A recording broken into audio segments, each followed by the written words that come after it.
ಯಾವೂರಂತಾರೆ ನಿಮ್ಮೂರು ಯಾವುದು ಅಂದ್ರೆ ಇದೇ ಊರು ಅಂತಾರೆ. ಯಾವೂರಂತಾರೆ ನಿಮ್ದು ಯಾವೂರಂದ್ರೆ ಇದೇ ಊರು ಅಂತಾರೆ. ನಿಮ್ಮನ್ನ ನೋಡಿದ್ರೆ ಇದೇ ಊರ್ ತರ ಇಲ್ಲ, ನಿನ್ ಮಡಿಕೇರಿನೋ ಕೂಸಲ್ನಗರನೋ ಅನ್ನಂಗೆ ಕಾಣ್ತೀರ ಅಂತಾರಿ. ಇಲ್ಲ ಇಲ್ಲ, ನಾನು ಹುಟ್ಟಿದ್ದು ಮಂಡ್ಯ ಜಿಲ್ಲೆ ಪಾಂಡಾಪುರ ತಾಲೂಕು. ಇಲ್ಲ ಇಲ್ಲ, ನಾನು ಹುಟ್ಟಿದ್ದು ಮಂಡ್ಯ ಜಿಲ್ಲೆ ಪಾಂಡಾಪುರ ತಾಲೂಕು. ಮೇಲಿಕೋಟೆ ಹೋಬಳಿ CH ಕೊಪ್ಪಳು. ಇಲ್ಲ ಇಲ್ಲ, ನೀನು ನೋಡಿದ್ರೆ ಚೆನ್ನೈನೋ ಬಂದಂಗೆ ಕಾಣಿಸ್ತೀಯ, ನೀನ್ ಸುಳ್ಳು ಬಗಳದು. ಇಲ್ಲಿ ಹುಟ್ಟಿ ಬೆಳೆದಿರೋನ್ಗೆ ಅವರು ತಂದೆ ತಾಯಿ ಬಂದ್ರು.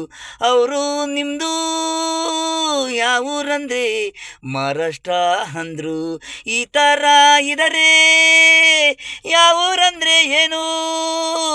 ನಾವು ಭಾರತೀಯರು ಹೆಣ್ಣು ಗಂಡು ಒಂದೇ ಇರೋದು ಹೇಳಿ. ಸಯನ ಉಳಿಸಿಕೊಳ್ಳಿ, ಯಾರೇನು ಕಿತ್ಕೊಳಲ್ಲ. ಯಾವೂರು ಅಂತಾರೆ ನಿಮ್ಮೂರು ಯಾವುದು ಅಂದ್ರೆ ಇದೇ ಊರು ಅಂತಾರೆ. ಯಾವೂರು ಅಂತಾರೆ ನಿಮ್ದು ಯಾವೂರಂದ್ರೆ ಇದೇ ಊರು ಅಂತಾರೆ.